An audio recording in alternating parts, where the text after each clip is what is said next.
So we're doing an FAQ today, and one of the most frequently asked questions I get is, Mrs. Soap and Clay, who's your favorite artist? It's Taylor Swift. I was just kidding. Obviously nobody ever asks me that. Like, that's not a thing because they already know, because I wear it on my sleeve all the time. Hi, I'm Mrs. Soap and Clay. Let's make stuff.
How's it going, Subsers? Welcome back to the channel. You are here for another round of 365 days of soap. And yeah, we're doing another FAQ. And it's not about how much I love Taylor Swift. Today we're actually focusing more on soap process, the actual creation process that goes into deciding what oils and butters you would like, as well as what percentage your lye solution should be and things like that. So we're really going to be diving deep into the technical aspects of soap. So let's go, check it out and see what I have to say about it all.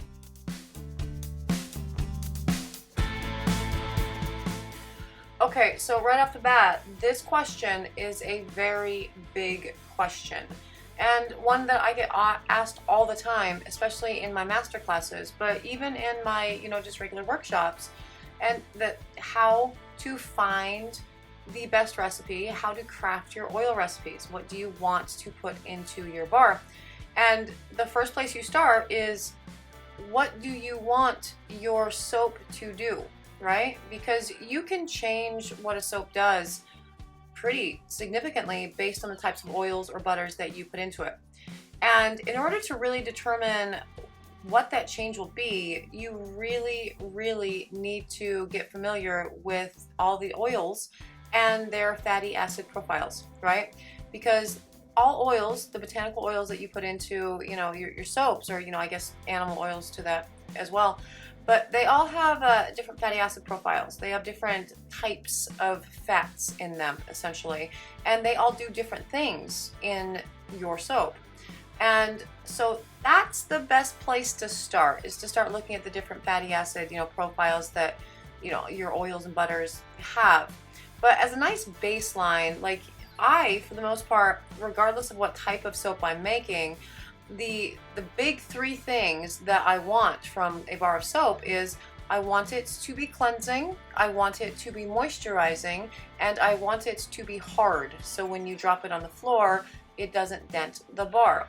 And so I figured that out based on, the fatty acid profiles and how to achieve that, regardless of what I'm making, whether it's, a shower bar or a shave bar or a shampoo. I still want those three things no matter what. And so I look at the fatty acid profiles at that point.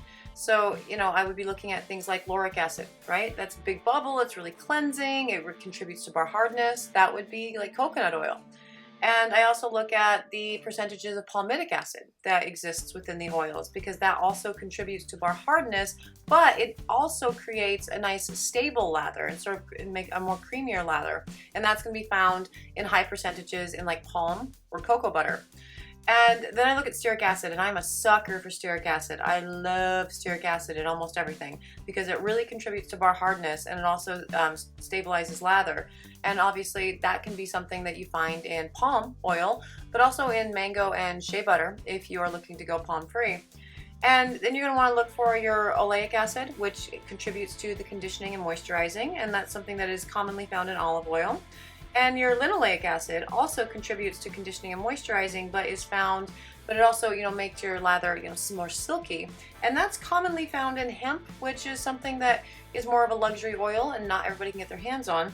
And then finally, I really like to look for the ricinoleic oils, and because that actually contributes to the stability of the lather, and castor oil is a great example of that. So again, figure out what you want your bar to do, learn the fatty acid profiles, and sort of work backwards from there to determine what kind of oil you want to put into your soaps to, achieve your ultimate end goal.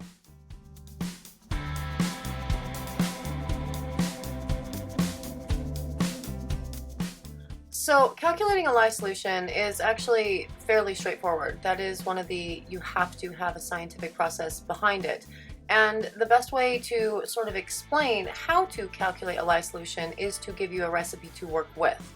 So for this recipe here, we have coconut oil at 30%, olive at 30%, palm oil at 30%, hemp at 5%, and castor oil at 5%, leading to a 38-ounce total oil weight for a batch.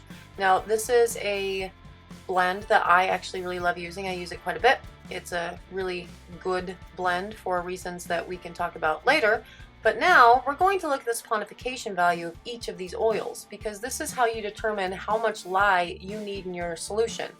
Now the saponification value is how much lye is needed to convert a measured weight of oil into soap, right? And so you see here we have the coconut oil at 30%. That saponification value is 0.19.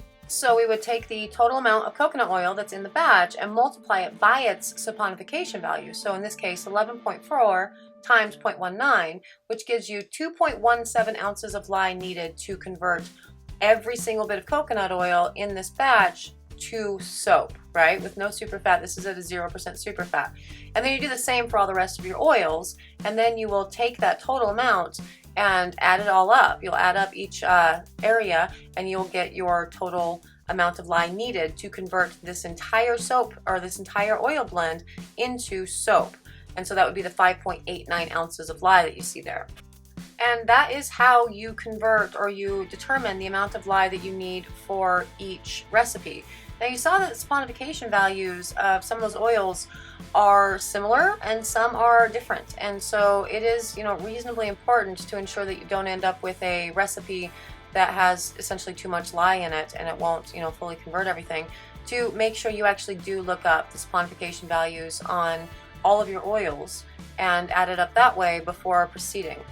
Now there are tools online that can give you the amount of lye that you need just by plugging things in. So SoapCalc is a wonderful tool, soapcalc.net. I believe Brambleberry has a tool as well. There are multiples, but I think it's important, and in my master classes, in fact, I do teach everyone all the soapers that are in my master classes how to calculate all of these values by hand, so they actually know how it's being done. And that helps them with subbing things out as well as adjusting, because the whole concept of superfat in a soap is, a cool concept, really. And we have with superfatting, essentially what that means is you would have extra oils in your soap that aren't saponified. And the way that they aren't saponified is you don't have enough lye, essentially, to convert all of the oils into soap. And so you have sort of like free-form oils hanging out within your soap that lead to the moisture, or they can lead to different lather. And that's when soap making starts getting really interesting, because you can take like, for example, the dish soap that we did before, 100% coconut oil soap that was at a 0% superfat. So we have a really awesome bubble to it, but it can be very drying because there's no superfat in it. And so when you did something like a coconut oil soap 100% at, say, a 20% superfat, you create a really cool bar that has really awesome lather, big bubble, but is very moisturizing. And so once you start figuring out your saponification values is when you can start playing with your recipes and determining what you can change and how you can, reduce your lye content in the solution, or increase the oil content in order to, change the actual final properties of the soap.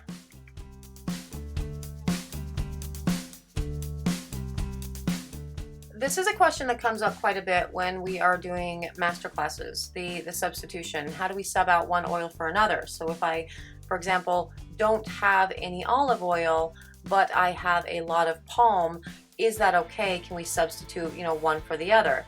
Now, that particular example is actually a terrible one, and because the answer should be, I think, just for common sense purposes, no, because palm oil is a solid oil and olive oil is a liquid oil, so you're actually subbing out your liquid for your solid, whatever. But we should go ahead and look back at that recipe that I showed you earlier and look at the saponification values of olive and palm there. Same saponification value, right? So if you were to go off just the saponification value to determine whether or not you could sub one out for the other, then that would look good. That'd be great, right? It's yeah, so cool. I don't have any olive oil, but I have a lot of palm. Let's put some more palm in this recipe and call it good. That's where you start getting into trouble. So the saponification value, again, is to measure the amount of lye needed to convert any type of oil or butter into soap, into its final form.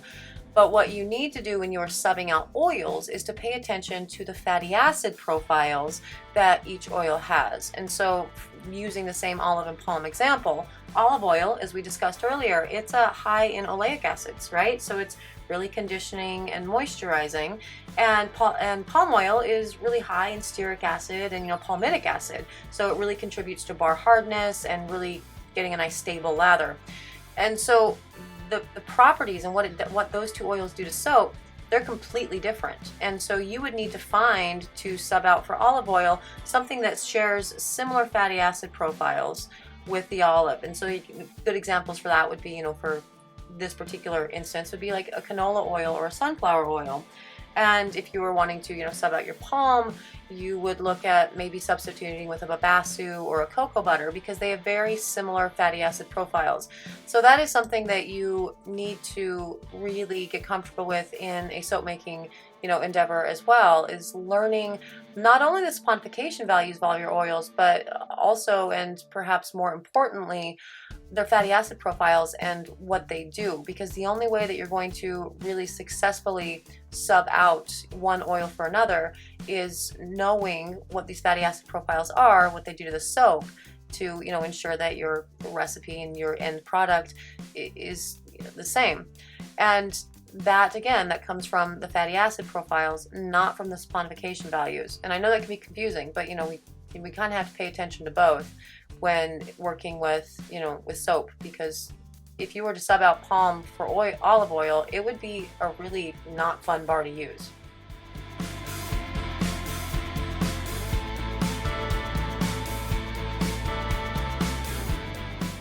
So what is cure time?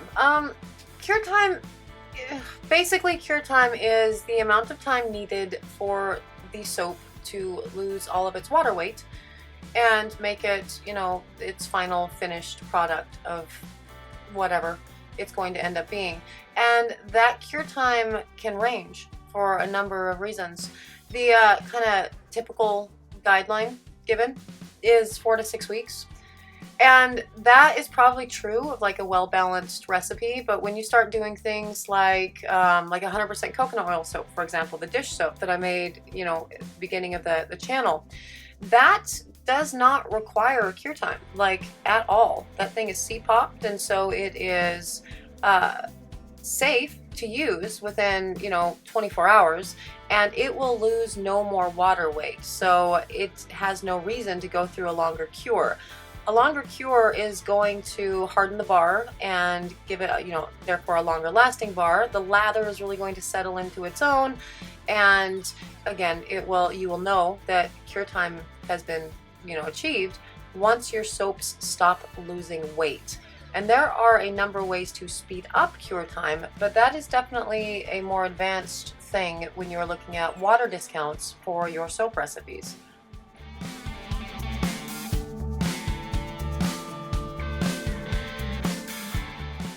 pH testing usually comes directly after the question about cure time, because there is a misconception in the soap world, particularly amongst beginners, that the belief is your soap is unsafe to use until it has finished its cure.